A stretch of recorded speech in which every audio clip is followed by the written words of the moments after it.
신약성경 누가복음 4장 1절부터 13절까지의 말씀입니다. 제가 가진 성경으로는 신약성경 93페이지 부분에 기록되어 있습니다. 저 여러분들이 한 절씩 교독해서 읽고 마지막 절은 함께 읽도록 하겠습니다.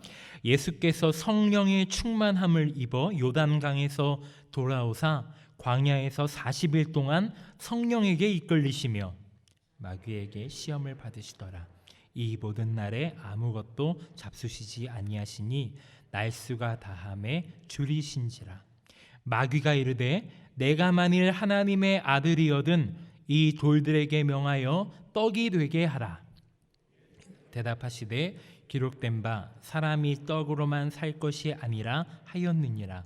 마귀가 또 예수를 이끌고 올라가서 순식간에 천하만국을 보이며 이르되 이 모든 권위와 그 영광을 내가 내게 주리라. 이것은 내게 넘겨준 것이므로 내가 원하는 자에게 주노라. 그러므로 내가 만일 내게 절하면 다 내 것이 되리라. 예수께서 대답하여 이르시되 기록된 바 주 너의 하나님께 경배하고 다만 그를 섬기라 하였느니라. 또 이끌고 예루살렘으로 가서 성전 꼭대기에 세우고 이르되 내가 만일 하나님의 아들이거든 여기서 뛰어내리라. 기록되었으되 하나님이 너를 위하여 그 사자들을 명하사 너를 지키게 하시리라 하였고 또한 그들이 손으로 너를 받들어 내 발이 돌에 부딪히지 않게 하시리라 하였느니라. 예수께서 대답하여 이르시되 주 너의 하나님을 시험하지 말라 하였느니라. 함께 읽습니다. 마귀가 모든 시험을 다한 후에 얼마 동안 떠나니라. 아멘. 주님의 전에 나오신 우리 장춘교회 모든 성도님들을 사랑하고 축복합니다. 이 시간 말씀에 순종하는 삶이라는 제목으로 함께 우리 수요예배 말씀을 나누기 원합니다. 세상에는요 아름다운 신앙을 가진 그리스도인들이 참 많이 있습니다. 먼저는 우리 그 앞에 계신 우리 성도님들 이빠른 소리라고 들릴 수 있겠지만 아름다운 신앙 다 가지고 계시고요. 옆에 분들 바라보면서도 우리가 이렇게 이야기 한번 건면할까요? 당신 참 아름다운 신앙을 가졌어요. 네, 웃으면서 이야기하셔야 돼요. 네, 웃으면서 이야기하셔야 됩니다. 네, 맞아요. 우리 옆에 우리 함께 우리 지체된 우리 공동체들을 보면서도 참 이렇게 아름다운 신앙을 가진 지체들이 참 많이 있구나라는 생각을 하게 되곤 합니다. 특별하지는 않아도 겸손히 자신이 살아가고 있는 이 삶의 영역에서 이웃과 또 교회 공동체와 사회를 섬기면서 나를 통해 하나님을 바라보게 하는 삶, 아마 예수님을 제대로 믿는 사람들이라면 하나님을 믿고 또 하나님 나라를 꿈꾸는 사람들은 아마 그런 그리스도인으로 살아가면서 세상 가운데에 선한 영향력을 끼치고 내 사랑하는 주님을 기쁘시게 그렇게 해드리고 싶어하는 마음을 아마 동일하게 모두 다 갖고 있을 것이라고 생각합니다. 하지만요 반대의 모습, 이와는 그 반대의 모습을 가진 교인들도 참 많이 있습니다. 세상의 모든 사람들이 그 사람이 교회 다니는 줄 알고 크리스찬인 줄은 알지만 또 성실하게 교회를 다니고 신앙생활을 한다는 것을 알고 있지만 중대하게 범죄한 사실이 이런 세상 가운데 밝혀지게 되면은 그 사람뿐만 아니라 그로 인해 교회가 손가락질을 받는 경우도 적지 않게 우리가 보고는 합니다. 우리 주변에서도요 덕스럽지 못한 행동으로 인해 공동체에 이런 해를 끼치는 모습 우리가 종종 목격하게 됩니다. 이러한 모습을 보면은 우리가 평소에 저 사람이 얼마나 아름다웠는데, 평소에 저 사람이 얼마나 신앙적으로 멋있게 생활했는데, 얼마나 많은 사람들에게 본이 되었는데 저런 행동을 뒤로 했을까라는 그런 마음의 실망감을 가지게 되면요 우리의 신앙생활을 하는 데 있어서도 참 마음이 많이 아픈 것을 경험한 적이 분명히 있었을 것입니다. 여러분, 이러한 이야기들이 어떤 것들을 의미할까요? 우리가 생각할 때 이 세상에서 별 볼 일 없이 그냥 대단하지 않다고 생각하는 것이지만 오히려 하나님 나라에서는 가치 있는 일일 수가 있고, 반대로 이 땅에서는 가치 있고 중요하고 대단한 영향력을 끼치는 것만 같지만 정작 하나님 나라와 교회 공동체에는 별 가치 없는 그런 모습이 가지는 것도 될 수도 있다는 것입니다. 우리가요, 신앙생활을 하면서 수많은 일에 봉사하고 헌신하고 우리의 시간과 재물을 쏟아가며 우리가 살아가고 있습니다. 그런데 이 일들이 하나님께서 야, 너 그거 가치 없는 일이야 라고 말하시면 여러분, 우리 마음이 얼마나 허망할까요? 그럴 수 없지 않겠습니까? 우리가 집중하고 우리가 헌신하는 일을, 우리가 하나님의 영광을 위하여 올려드리는 일을 하나님께서 기뻐하셔야 하고 이것이 하나님 나라의 유익이 되어야 하지 않겠습니까? 분명히 우리가 그러한 것들을 집중하고 그러한 것들을 위하여 힘쓰고 애써야 할 것입니다. 우리는요, 지금 특별한 시간을 지나가고 있습니다. 코로나라는 지금의 세대들은요, 한 번도 경험해 보지 못한 이런 재난의 시간들, 그런 감염병으로 인하여서요, 재난의 시간들을 지나가고 있습니다. 그로 인해서 교회 안의 문화도요, 확연하게 바뀌어 버렸습니다. 모여야 살아나는 교회인데요, 모일 수가 없어요. 정규 예배 때만 겨우 우리 얼굴 보면서 우리 성도님들 예배 얼굴, 그 성도님들 오시는 거 확인하고 또 환영하고 인사하고 합니다. 저도 여러분들 이제 교회에 온 지 1년이 다 됐잖아요. 근데 여전히요, 부임한 지 1년이 됐는데 여전히 저는 새로운 목사 같아요.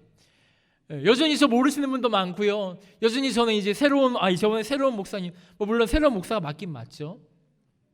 참 그 마음이, 서글픈 마음이 참 많이 있어요. 더 많이 만나고 더 많이 교제하고 뵈면은 우리가 더 많은 관계가 쌓이고 알아갈 텐데 그런 사귐이 없는 것이 너무 안타까운 마음인 거죠. 한 번도 경험해보지 못한 특별한 시간들을 우리는 지금 보내고 있습니다. 이 생각을 하면서요, 제 안에 한 가지 질문이 생겼어요. 만약에 예수님이라면 어떻게 하셨을까? 예수님께서는 특별한 시간들을 앞두고 어떻게 하나님 앞에 가치 있게 살아가기 위해서 집중하고 힘쓰셨을까? 무엇의 기준을 두고 하나님 앞에 최선을 다하며 살아가셨을까? 예수님이 붙잡고 고백한 것을 보고서 지금 우리가 참 어렵고 힘든 시기이지만 우리가 이전에 경험해보지 못한 특별한 시간들을 보내고 있지만 이 예수님의 모습을 보고서 우리가 조금 더 따라간다면 많은 부분이 어렵지만 하나님께서 기뻐하시는 우리의 모습이 분명히 될 것이라고 생각했습니다. 그리고 그 마음을 우리 장충교회 성도님들과 나누고 싶었습니다. 오늘 우리가 함께 읽은 이 본문 말씀은요, 예수님께서 이제 공생의 사역을 시작하시기 전에 광야에서 금식하시며 마귀에게 시험당하는 장면을 설명하고 있습니다. 예수님께서 이전까지는요, 요단에서 머무시다가 광야로 가셔서 마귀에게 시험을 받으십니다. 그런데 이것은요, 단순히 어떤 장소의 이동만을 의미하는 것은 아닙니다. 여러분들이 기억하실 때요, 요단은 어떤 자리입니까? 그곳에서 예수님이 뭘 받으셨죠? 세례를 받으셨어요. 세례를 받으실 때 하늘이 열리는 것을 보았고요, 성령이 비둘기의 형체로 오는 것을 보았고요, 하늘에서 하나님의 소리를 들었던 곳입니다. 어떻게 본다면요, 요단은 이 세상에서 일어난 일 중에 가장 놀라운 일이 벌어진 대단한 땅이라고 할 수 있을 것 같아요. 제 마음 같아서는요, 그렇게 하나님의 하늘이 열리는 것을 보고 성령이 비둘기의 형체로 오는 것을 보고 하나님의 소리를 듣는다면 여러분들이랑 뭐부터 할 것 같아요? 저라면요, 바로 핸드폰 꺼내가지고 영상 촬영부터 할 것 같아요. 영상 촬영해서 그 유튜브에 올려가지고 이제 하나님의 소리가 임한 곳 해가지고 거기 이제 교회 개척하고서 이제 그러면 온 세계 방방 곳곳에서 오지 않겠습니까?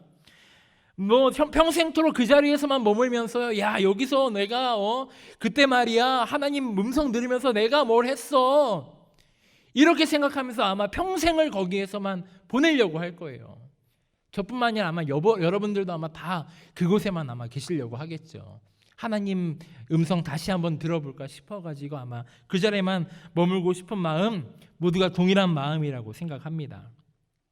하지만요, 예수님께서는 그게 중요한 것이 아니라 진짜 중요한 것은 따로 있다는 듯이 이 놀라운 자리에 더 이상 머물지 않으시고 광야로 가셨어요.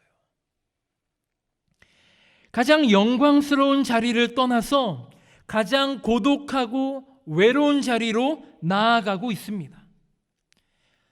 하나님의 은혜만 가득해 보였던 곳에서요, 그 은혜와는 가장 멀어 보이는 곳으로 가셨어요.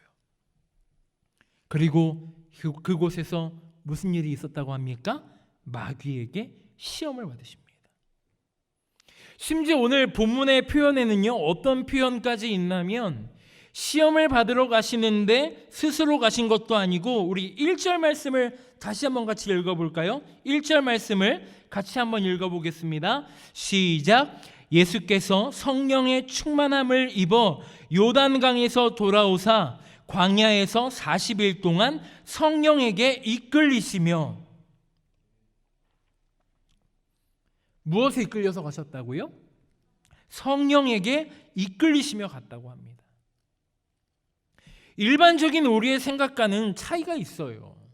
우리의 생각 같아서는요, 성령에 충만하고 성령에 이끌리시면요, 마귀가 우리를 손도 대지 못하겠구나, 이렇게 생각하는 것이 여러분 우리의 정상적인 생각이잖아요. 성경이 그렇지 않다고 말하고 있어요. 심지어 예수님처럼 영적으로 전혀 무흠한 분이 우리야 뭐 죄로 물든 사람들이고요, 이미 우린 생각만 하면 죄로 시작해서 죄로 끝나는 사람들 아닙니까? 근데 우리와는 성정이 다르신 예수님처럼 이렇게 무흠한 분조차도 시험을 받고 계시다고 성경이 말하고 있다는 거예요. 이게 얼마나 여러분 말이 안 되는 상황입니까? 우리가 그동안 이 말씀을 진리로 여기고 당연하게 생각해서 그렇지 이게 얼마나 말이 안 되는 상황이에요. 만왕의 왕 되신 분이, 만주의 주 되신 분이요, 마귀에게 시험을 받으신다니요. 감히 마귀 주제에 어떻게 하나님의 유일하신 독생자이신 그 예수님을 시험할 수 있다는 말입니까? 아무리 생각을 해봐도 너무 말이 안 되는 이야기예요. 너무 말이 안 되는 이야기인데요, 성경이 이렇게 기록하고 있다면 우리가 왜 그런가를 주목해 보아야 합니다. 예수님께서 성령에 이끌려서 마귀에게 시험받으신 이 사건은요, 이 험악한 세상을 살아가고 있는, 이 세상에서 하나님의 자녀로 살아가고 있는 우리의 삶과도 밀접한 관계가 있습니다. 오늘 이 말씀을 통해서요, 어느 때보다 어려운 시대를 살아가고 있는 우리의 삶이 하나님 앞에서 어떻게 더 의미 있게 살아갈 수 있는지 우리가 말씀을 통해 몇 가지를 함께 나누고자 합니다. 첫 번째 나누고자 하는 것은요, 광야는 광야답게 머물러야 한다는 것입니다. 광야는요, 광야답게 머물러야 해요. 공생애를 시작하시는 예수님이요, 하나님의 임재가 있었던 요단에 머물지 않고 광야로 가셨습니다. 하나님의 영광으로 가득 차 있던 곳에서요, 아무것도 없고 황량한 곳으로 가셔서 그곳에서 마귀의 시험을 받으셨습니다. 그런데 왜 성령께서는요, 하필 예수님을 광야로 끌고 가서 광야에서 시험을 받게 하셨을까? 그곳이 더 여러분 극적이어서 그런 건가요? 어떻게 보면 여러분 시내에서 가장 활발하고 가장 화려한 곳에서 받아도 뭐 상관없는 일 아니겠습니까? 어쩌면 그곳이 더 시험 받기 더 적당한 장소 아니에요? 온갖 눈이 반짝반짝하고 향락이 있는 곳, 그곳이 어쩌면 더 시험 받기에 적당한 곳 아니겠습니까? 그런데 우리는 왜 예수님께서 광야에서 시험을 받으셨는가? 이곳에 우리가 좀 주목해 보아야 합니다. 광야는요, 여러분 어떤 곳입니까? 문제만 가득한 곳이에요. 그곳에 물이 있겠습니까? 먹을 것이 있겠습니까? 아니면 두 발 뻗고 편안하게 잘 만한 집이 있겠습니까? 아무것도 없지요. 날씨는 어떨까요? 아침과 밤에는요, 말도 못하게 추운 곳이에요. 낮에는요, 타는 듯이 더운 곳이에요. 돌풍은요, 막무가내로 불어대고요, 안개가 자욱한 일도 허다할 것입니다. 좋은 것을 아무리 찾아보려 해야 아무것도 찾을 수가 없는 곳, 바로 그곳이 광야입니다. 어쩌면 죄로 물든 이 세상이요, 딱 그런 곳이 아닐까 생각이 듭니다. 세상은 우리를 잠시도 가만히 편안하게 두지 않습니다. 온갖 문제가 우리의 삶을 휘감고 있습니다. 죄로 물든 세상은요, 아무것도 주는 것도 없으면서 더 많은 것을 가지라 하고 더 높은 자리에 올라가라 하고 더 값진 것을 취하기 위해서는 어떤 불의한 행동도 주저하지 말라고 말합니다. 세상은 우리에게 그렇게 이야기를 해요. 마치 본문의 마귀처럼 말이죠. 그런데 그런 광야 같은 세상에 살면서 여러분, 우리에게 소망이 어디 있습니까? 주위를 둘러보세요. 우리에게 힘이 될 만한 건요, 아무것도 없습니다. 아무것도 없어요. 그럼에도 불구하고요, 우리에게 힘을 줄 수 없는, 아무것도 우리에게 유익을 줄 수 없는 이 세상 가운데 이 광야 같은 세상을 살아가는 우리에게 위로와 소망이 되는 유일한 사실 한 가지는요, 광야에서도 하나님은 함께 하신다는 사실입니다. 아멘. 그렇게 고백하기 원하십니까? 그것을 믿고 따라가는 자가요, 참 믿음을 가진 사람인 것입니다.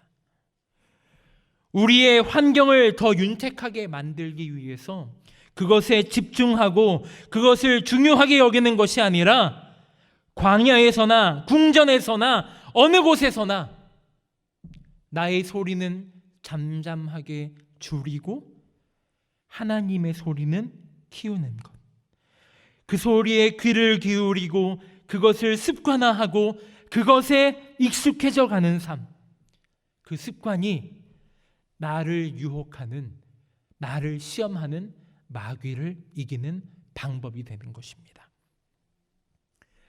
그곳에서의 시간이 요단 같지 않으면 당연한 것입니다. 요단에서는 요단답게, 광야에서는 광야답게, 어느 곳이든 상관없이 우리는 하나님 앞에서 보낼 수 있어야 하는 것입니다. 이 세상은요, 천국 아닙니다. 천국에서 우리가 이 땅에서 하나님 나라를 경험한다고 하지요. 그 그림자라도 맛볼 수 있다라고 하지요. 맞습니다, 여러분. 교회 공동체 안에서 그 기쁨 누릴 수 있어요. 하지만 그림자일 뿐이에요. 그 본래의 것은 아닙니다. 그만큼 이 세상은요, 광야와 다를 바 없는 곳입니다. 외롭고 힘들고 버티기 어려운 곳입니다. 하지만 그 외롭고 힘들고 버티기 어려운 곳에서도 하나님께서 함께 하신다면 그곳이 하나님 나라 되는 것임을 고백하는 우리가 되었으면 좋겠습니다. 두 번째로 우리가 특별한 시간을 보낼 때 우리가 주목해야 하는 것, 하나님 한 분만 우리가 의지하며 살아야 한다는 것입니다. 광야에 오신 예수님이요, 마귀에게 시험을 받으시면서요, 아무것도 잡수시지 않고 광야 생활을 보내십니다. 여러분, 저를 보십시오. 밥 없이 살 수 있게 생겼습니까? 네, 이 웃음이 말을 해주고 있는 것 같습니다. 밥 없이 못 살아요. 저는 꼭 맛있는 것들을 항상 잘 먹고 싶어요. 밥 없이는 못 사는 제 삶에서 생각해 볼 때요, 이 시간은 참으로 고통스러운 시간이었을 것 같습니다. 그런데 중요한 것은 이 시간 동안 주님께서 무슨 이유로 금식하면서 받을 필요도 없으신 마귀에게 시험을 당하시며 요단이 아닌 광야에서 계시냐는 것입니다. 저는 물건 욕심이 좀 많은 편입니다. 특별히 새로운 전자기기가 나오면요, 사고 싶은 유혹이 엄청 듭니다. 고장이 난 것도 아니에요. 또 뭐 잃어버린 것도 아닙니다. 그런데 뭐 이런저런 그 자기 합리화를 해가면서요, 충동구매라고 하죠. 충동구매할 때가 한두 번이 아니었어요. 성인이 되었을 때 여러분 이런 생각 가지고 있는데 어린아이 때는 얼마나 더 했겠습니까? 저 때문에 저희 아내가 엄청 고생을 해요. 근데요, 이게 성인이 돼서 그럴 뿐만 아니라 어린아이 때도 참 제가 심했다고 하더라고요. 저희 어머니의 얘기를 들어보면요, 문방구에 가면요 나올 생각을 안 했다고 해요. 거기 주저앉아가지고 막 제가 원하는 거 사줄 때까지 막 주저앉아가지고 떼 쓰고 막 울고 불고 그랬다는 어머니의 증언이 있습니다. 저는 기억이 나지 않습니다. 그런데요, 저희 어머니의 증언하는 말에 의하면 제가 가장 많이 사용했던 방법이 이 방법이었대요. 지금의 그 모습을 보면 저는 이해가 가지 않을 수 있지만 제가 가장 많이 사용한 방법은 밥 안 먹어. 지금은 그런 일 없습니다. 네, 제가 어릴 때 제가 가장 많이 부모님께 떼를 쓰면서 얻어내기 위해 취했던 방법은 밥 안 먹어. 제가 밥을 안 먹겠다고 했던 것은요, 어디까지나 투정이었어요. 제가 원하는 것을 얻어내기 위한 방법이었을 뿐이었습니다. 근데 예수님이 하신 금식은 어떤 의미를 가지고 있을까요? 예수님께서도 하나님께 원하는 것을 얻어내기 위해 제가 했던 것처럼 나 밥 안 먹어, 이 마음으로 금식하셨던 것이었을까요? 그렇지 않을 것입니다. 예수님이 가지신 이 금식의 시간은 아마도 이러한 의미를 가지고 있었을 것입니다. 아버지, 제가 가진 힘으로는 아무것도 할 수 없습니다. 온 세상을 지으시고 통치하시는 아버지만이 나에게 유일한 힘 주시는 분이십니다.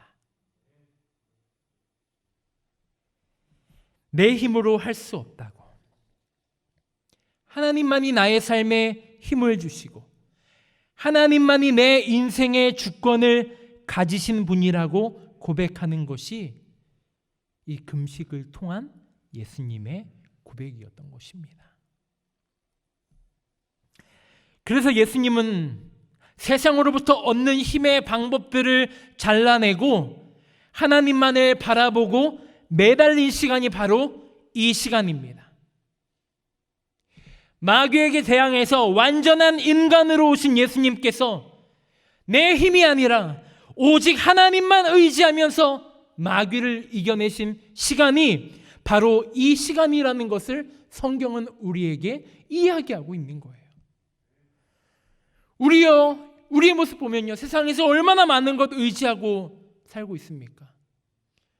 우리 인생의 어려운 순간 마주할 때마다, 우리의 인생에 낙심되는 순간들 맞이할 때마다 하나님보다 앞세우는 것이 너무 많습니다. 우리가 그것들을 의지하는 이유가 뭡니까? 간단합니다. 그것들이 나에게 힘이 되어주기 때문입니다. 그것이 없으면 큰일이라도 날 것 같은 것이 우리의 마음이기 때문에 우리가 하나님보다 다른 것들을 앞세워서 그것들 우리의 힘삼아서 잡으려고 하는 마음이, 이 마음 때문에 그런 거예요. 그러나 우리는 고백할 수 있어야 합니다. 이 특별한 시기에, 이 어려운 시기에 우리에게 힘 되어주시는 분은 누구시다? 하나님 한 분뿐이십니다. 그 고백이 우리 장춘교회 공동체에 필요한 것입니다. 하나님을 의지하며 살아갈 때 아무것도 없는 것 같아 보여도, 심지어 절망밖에 안 보이는 것 같아도 모든 것을 가졌다는 것, 그 사실을 기억하는 우리 모두가 되었으면 좋겠습니다.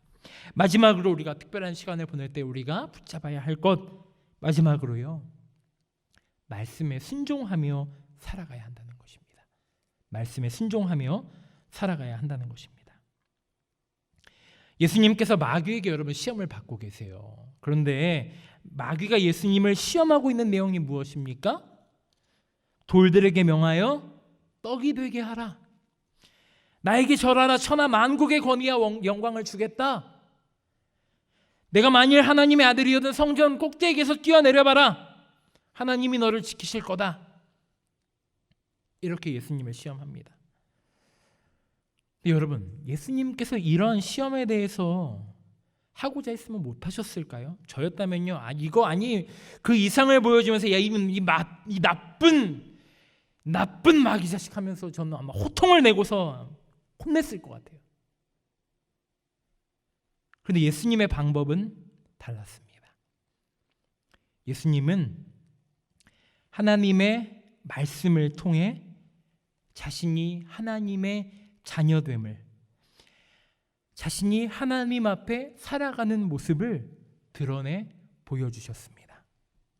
우리 신명기 8장 3절인데요. 우리 같이 한번 우리 화면을 통해서 읽어보도록 하겠습니다. 함께 읽습니다. 시작. 너를 낮추시며 너를 줄이게 하시며 또 너도 알지 못하며 내 조상들도 알지 못하던 만나를 내게 먹이신 것은 사람이 떡으로만 사는 것이 아니요 여호와의 입에서 나오는 모든 말씀으로 사는 줄을 내가 알게 하려 하심이니라. 아멘. 사랑하는 우리 장충교회 성도 여러분, 여러분들은 오늘날 이 세상에서 하나님의 자녀로 살아가고 있습니다.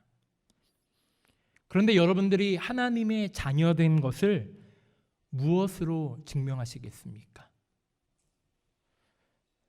돌을 떡으로 만드는 것으로 증명하실 거예요? 높은 곳에서 뛰어내려서 우리가 하나님의 자녀된 것을 증명하실 것입니까? 아니, 우리의 삶으로 조금 바꿔서 이야기해 보겠습니다. 우리의 몸이 아픈 것이 낫는 것으로 우리 주님 자랑하시겠습니까? 아니면 귀신이라도 쫓아내서 우리 주님 자랑하시겠습니까? 아니면 일확천금이라도 벌어서 우리 주님 자랑하시겠습니까? 여러분들이 어떤 가치를 따라서 살아가는 것으로 내가 그리스도인이라는 것을 증명하실 것입니까? 그 중앙에 무엇이 있나요? 그 중앙에, 그 가운데예요. 현상이 아니라 그 중앙에 무엇이 있습니까? 우리가 기억해야 하는 것이 여러분 한 가지가 있어요. 마귀도요, 능력은 보여줄 수 있어요. 마귀도 병도 낫게 하고 귀신도 쫓고 일확천금도 벌 수 있고 세상에서 가치 있는 일들, 여기 있는 일들 마귀도 얼마든지 할 수 있습니다. 그러나 여러분들은 얼마든지 할 수 있지만 마귀는 절대로 할 수 없는 일이 한 가지가 있습니다. 그것이 무엇인지 아십니까? 그것이 무엇인지 아세요? 바로 말씀에 순종하는 삶이에요. 하나님의 말씀에 순종하는 삶입니다. 하나님의 말씀을 붙잡고 살아내는 삶, 하나님의 말씀으로 기쁨을 누리는 삶, 하나님의 말씀으로 그 앞에 엎드리고 예배하는 삶은요, 마귀도 아무리 따라하려고 해도 따라할 수 없는 게 바로 그 모습인 것입니다. 예수님께서요, 성령에 이끌려서요, 광야에 가서 금식하고 마귀에게 시험 받으셨습니다. 능력도 일어날 수 있고요, 기적도 일어날 수 있어요. 하지만 그것들이 중요한 것이 아닙니다. 무엇으로 내가 이 타락한 땅에서, 소망 없는 세상에서, 이 아무 기대할 것 없는 세상에서 내가 하나님의 자녀로서, 교회 공동체로서 살아가고 있느냐, 그걸 증명해내느냐가, 그걸 어떻게 증명해내느냐가 가장 중요한 것입니다. 그래서 여러분, 이 고백이 필요한 것입니다. 하나님, 내가 말씀에 순종하며 살아가겠습니다. 하나님, 내가 예배하는 삶을 살아가겠습니다. 하나님 나라 붙잡고 살아가겠습니다. 오늘도 내가 그 하나님 앞에서 살아가겠습니다. 그 고백이, 그 선포가 중요한 이유가 바로 여기에 있는 것입니다. 말씀을 마치겠습니다. 사랑하는 우리 장충교회 성도 여러분, 우리는 지금 특별한 시간 앞에 서 있어요. 코로나19라는 전 세계가 겪고 있는 암흑의 시기를 경험하고 있어요. 교회도 마찬가지고요. 우리 성도님들 한 분 한 분 전화해보고 연락해보면요, 물론 괜찮으신 분들도 있지만 곳곳에서 고통의 소리가 너무 많이 들려와요. 그 어느 때보다 어려운 시간이고 그 어느 때보다 고통스러운 시간입니다. 이 특별한 시간 앞에서요, 우리가 하나님의 은혜를 구하고 공동체가 함께 하나님 앞에서 특별한 시간을 보내려고 합니다. 시간과 마음을 모아 함께 기도하고 함께 금식을 하고 함께 릴레이로 한 자리에서 하나님께 우리의 모습으로 집중하고 나아가려고 해요. 왜 합니까? 그만큼 어려운 시대이고 그만큼 교회가 다시금 하나님 앞에 올바르게 서 있기 위해 몸부림쳐야 하는 시간이기 때문에 그렇습니다. 우리가 그리스도인 된 것, 하나님의 교회 공동체가 된 것, 여러분 어떻게 증명하실 거예요? 우리가 함께 손을 잡고, 우리가 함께 힘을 모으고, 우리가 함께 마음을 집중하고, 내가 아니라 내 옆에 있는 지체를 돌아보고 손을 잡아주고 이 사람들과 함께 한 걸음 한 걸음 나아가고, 그렇게 우리가 하나님의 말씀을 살아내는 공동체입니다. 하나님의 말씀 앞에 순종하는 공동체입니다. 믿음 다해 고백하는 우리 장춘교회의 모든 성도님들 되시기를 주님의 이름으로 축원합니다.